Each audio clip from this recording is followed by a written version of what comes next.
மிகவும் எதிர்பார்க்கப்பட்ட மகாராஷ்டிரா, ஜார்க்கண்ட் மாநிலங்களின் சட்டப்பேரவை முடிவுகள் வெளியாகி இருக்கின்றன. இந்த தேர்தல் முடிவுகள் எதை காட்டுகின்றன? இந்த இரு மாநிலங்களிலும் தீர்மானிக்கும் காரணிகளாக இருந்தவை எவை என்பதை கவனிக்க வேண்டியிருக்கிறது.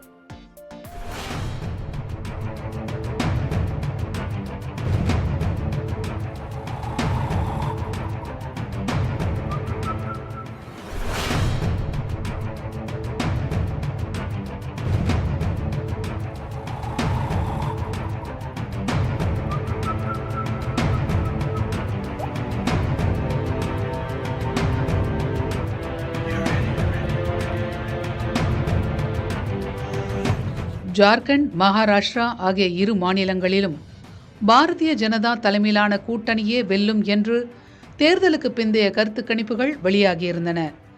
இதில் ஒரு பாதி உண்மையாகியிருக்கிறது. மகாராஷ்டிராவில் பாரதிய ஜனதா தலைமையிலான மகா யுதி கூட்டணி மீண்டும் ஆட்சியை தக்கவைத்துக் கொண்டுள்ளது. ஜார்க்கண்டில் ஹேமந்த் சோரனின் ஜார்க்கண்ட் முக்தி மோர்ச்சா காங்கிரஸை உள்ளடக்கிய இந்தியா கூட்டணி ஆட்சியை தக்கவைத்துக் கொண்டுள்ளது.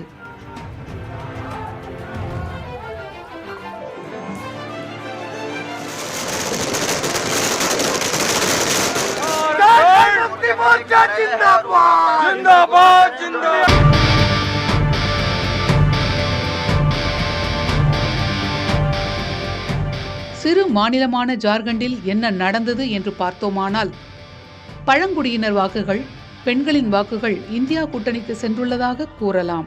இடையில் ஹேமந்த் சோரன் சிறை சென்றது, அவரது மனைவி கல்பனாவின் கண்ணீர் கலந்த ஆவேச பேச்சுகள், தற்காலிகமாக முதலமைச்சர் பொறுப்பில் இருந்த சம்பாய் சோரன் சிறையிலிருந்து வெளிவந்த ஹேமந்த் சோரனுக்காக பதவி விலகியது, அதன் பிறகு சம்பாய் சோரனே அவருக்கு எதிராக திரும்பி பாரதிய ஜனதாவில் சேர்ந்தது என பல திருப்பங்கள் நேர்ந்தன.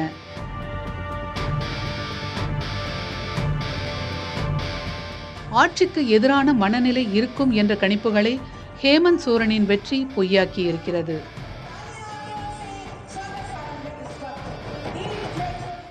ஹேமந்த் சோரன் ட்ரைபல் கன்சால்டேஷன் எதிர்ப்பு ஓட்டுக்களை பல கட்சிகள் பிரிச்சிருக்கிறாங்க.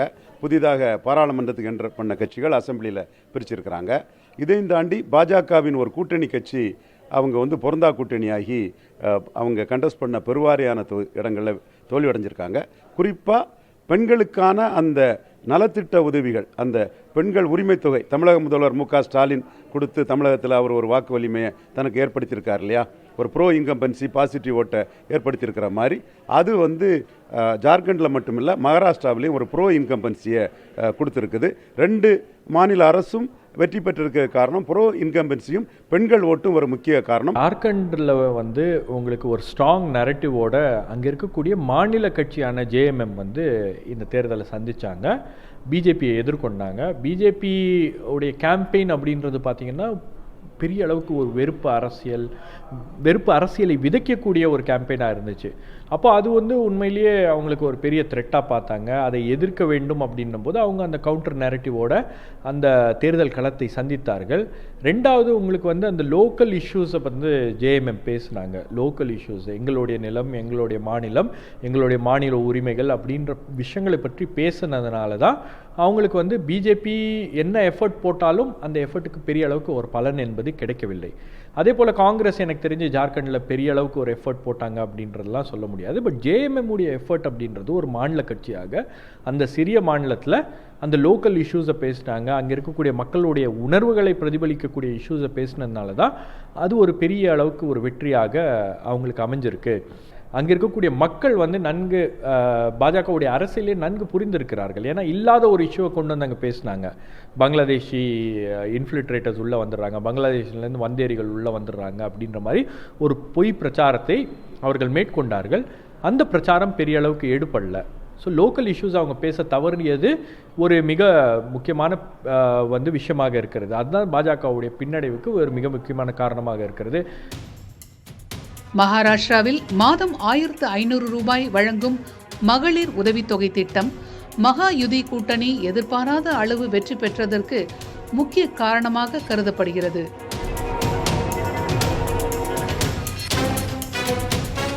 இந்த உதவித்தொகை திட்டத்தை முறையாக செயல்படுத்தியதோடு மீண்டும் ஆட்சிக்கு வந்தால் மாதம் 2100 ரூபாயாக இந்த தொகை அதிகரிக்கப்படும் என்று முதல்வர் ஏக்நாத் ஷிண்டே அறிவித்திருந்தார். இதற்கு போட்டியாக காங்கிரஸ் கட்சி மாதம் 3000 ரூபாய் வழங்கப்படும் என்று கூறிய வாக்குறுதி எடுபடவில்லை. மகளிர் வாக்குகள் பாரதிய ஜனதா தலைமையிலான மகா யுதிக்கு அதிக அளவில் விழுந்துள்ளதாக பார்க்கப்படுகிறது.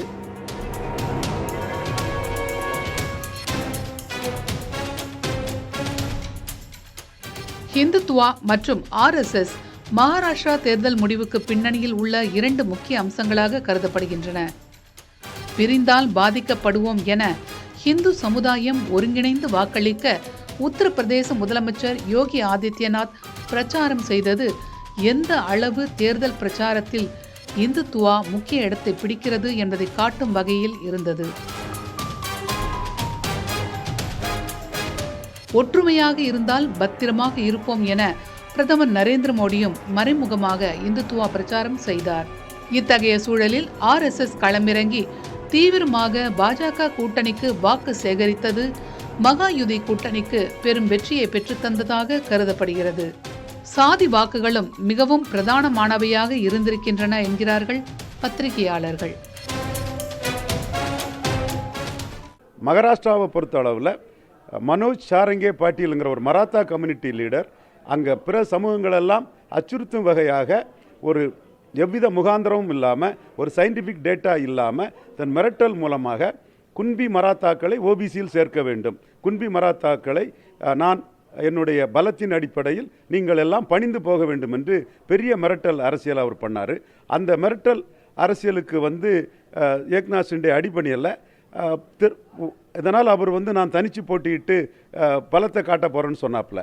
அப்படி தனிச்சு போட்டியிட்டு பலத்தை காட்டினால் அது மராத்தா வாக்குகள் பிரிந்து சரத்பவார் காங்கிரஸ் உத்தவ் தாக்கரே கூட்டணிக்கு பாதிப்பாக அமையும் என்று சரத்பவார் அவரை போட்டியிடாமல் தடுத்தார். இது பிற ஜாதிகள் மத்தியில் ஒரு பெரிய ஒரு அவேர்னஸை உருவாக்கி மாலி, தங்கர், வஞ்சாரா, பிராமணர், மட்ராங் போன்ற சமூகங்கள் அப்படியே பாஜக அணிக்கு தங்கள் ஆதரவை கிராமப்புற பகுதியில் மகாராஷ்டிராவில் முழுமையாக நல்கிவிட்டார்கள். மக்களவைத் தேர்தலில் இவர்கள் பிரிந்து போய் இருந்தவர்கள் சட்டமன்ற தேர்தலில் இவர்கள் ஒன்றாக இணைந்து பாஜக அணியை வெற்றி பெற செய்துள்ளார்கள். பொதுவாக நகர்ப்புறத்தில் பாஜக வெற்றி பெறும் என்பது இயல்பாக தெரிந்த ஒன்றுதான். ஆனால் இந்த முறை கிராமப்புறத்திலும் இந்த ஜாதிய பிரச்சனை பாஜகவிற்கு பெரிய ஒரு அசட்டாக வந்து சேர்ந்துள்ளது. RSS இயக்கத்தினர் ஒற்றுமையாக இருக்க வேண்டும், இந்துக்கள் ஒற்றுமையாக இருக்க வேண்டும் என்ற அந்த அறைகூவலை வீடு வீடாக சென்று பிரச்சாரம் செய்தார்கள். அதற்கு மாதவ் என்று சொல்லக்கூடிய மாலி, தங்கர், வஞ்சாரா பிளஸ் பிராமின் இந்த கம்யூனிட்டிகள் பாஜகவின் பேக்கிங் கம்யூனிட்டியாக முழுமையாக வாக்களித்தார்கள். வேளாண் சமூகத்தினர் சந்தித்த பிரச்சனைகள் கடந்த மக்களவைத் தேர்தலில் மகாயுதி கூட்டணிக்கு எதிராக அமைந்த நிலையில் இந்த முறை வெங்காய ஏற்றுமதிக்கு அனுமதி, 15% வரை ஈரப்பதம் இருந்தாலும் சோயா பீன்ஸை கொள்முதல் செய்யலாம் என்ற சலுகை, பருத்தி விவசாயிகளின் கோரிக்கையை ஏற்று இழப்பீடு அளித்தது போன்ற விவசாயிகள் சார்ந்த முடிவுகளும் மகாயுதி கூட்டணிக்கு ஆதரவு பெருக காரணமாக கருதப்படுகின்றன. உத்தவ் தாக்கரே முதலமைச்சராக இருந்தபோது அவரை சந்திப்பதே கடினம் என்று புகார்கள் தொடர்ந்த நிலையில் ஏக்நாத் ஷிண்டே இரவு நேரங்களில் கூட களத்தில் இறங்கி பணியாற்றியது பொதுமக்களின் கவனத்தை ஈர்த்துள்ளதையும் தேர்தல் முடிவுகள் காட்டுகின்றன. பாஜக சார்பாக தேவேந்திர ஃபட்னாவிஸ் ஒருங்கிணைத்த தீவிர பிரச்சாரம் மற்றும் அஜித் பவார் தனது செல்வாக்கை மீட்டெடுக்க நடத்திய போராட்டம் ஆகியவை மகாயுதி கூட்டணிக்கு வெற்றி கனியை வழங்கியுள்ளன. அதே சமயத்தில் மகா விகாஸ் அகாடி கூட்டணியில் தொகுதி பங்கீடு தொடர்பாக நீண்ட நாள் இழுபறி நீடித்தது உள்ளிட்ட பிரச்சனைகள் காங்கிரஸ் கூட்டணிக்கு பின்னடைவை தந்துள்ளது. முதல்வர் வேட்பாளர் யார் என காங்கிரஸ் மற்றும் சிவசேனா உத்தவ் தாக்கரே பிரிவு கடும் போட்டியில் ஈடுபட்டது மகா விகாஸ் அகாடி கூட்டணியை பாதித்துள்ளது. மகாராஷ்டிரா அரசியலில் நெடுங்காலமாக கோலோச்சி வரும் சரத்பவார் உள்ளிட்டோருக்கு இந்த தோல்வி அரசியல் அஸ்தமனமாக கருதப்படுகிறது. இந்த இரு மாநிலங்களின் சட்டப்பேரவை தேர்தல் முடிவுகளை வைத்து பார்க்கும்போது காங்கிரஸை ஒட்டுண்ணி என்றும் மாநில கட்சிகளின் வாக்குகளை சார்ந்திருப்பதாகவும் பாரதிய ஜனதா செய்யும் விமர்சனத்தை காங்கிரஸ் தீவிரமாக எடுத்துக்கொள்ள வேண்டியதாக பார்க்கலாம். தோல்விகளில் தான் அதிக அளவு பாடங்களை கற்றுக்கொள்ள வேண்டும்.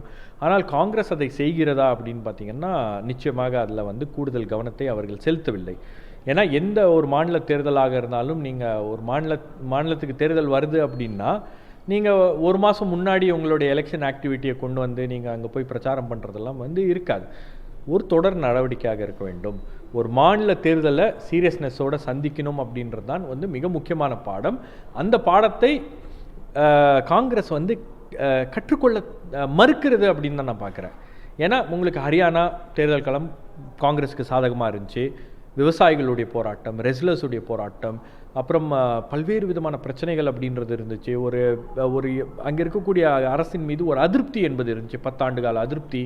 அப்போ அதையெல்லாம் வந்து சாதகமாக பயன்படுத்தி கொண்டு காங்கிரஸால் வெல்ல முடியல அப்படின்னா அவங்களுடைய ஸ்ட்ராட்டஜியில் ஒரு பெரிய குழப்பம் என்பது இருக்கிறது. ஒரு பெரிய வந்து என்ன சொல்கிறது, கற்றுக்கொள்ளக்கூடாது அப்படின்ற ஒரு எலெக்ஷன்ஸ் எல்லாம் ரொம்ப என்ன சொல்கிறது, ஒரு சிம்பிளாக டீல் பண்ணக்கூடிய ஒரு ஆட்டிடியூட் இருக்கிறது. அதுதான் வந்து இங்கே இருக்கக்கூடிய மிகப்பெரிய பிரச்சனை. பாஜக ஒன்றும் வீழ்த்த முடியாத சக்தி கிடையாது. பாஜகவுக்கு எலெக்ஷன்னா பயம் இருக்கும். வயநாடு மக்களவை தொகுதி இடைத்தேர்தலில் பிரியங்கா காந்தி கம்யூனிஸ்ட் வேட்பாளர் சத்யனை விட 4,10,931 வாக்குகள் கூடுதலாக பெற்று அதிக வாக்கு வித்தியாசத்தில் வெற்றி பெற்றிருப்பது காங்கிரசுக்கு ஆறுதலாக பார்க்கப்படுகிறது. கொண்டாடுவதற்கான காரணங்கள் இருந்தாலும் சுய பரிசோதனைக்கான தேவையே காங்கிரசுக்கு அதிகமாக இருக்கிறது.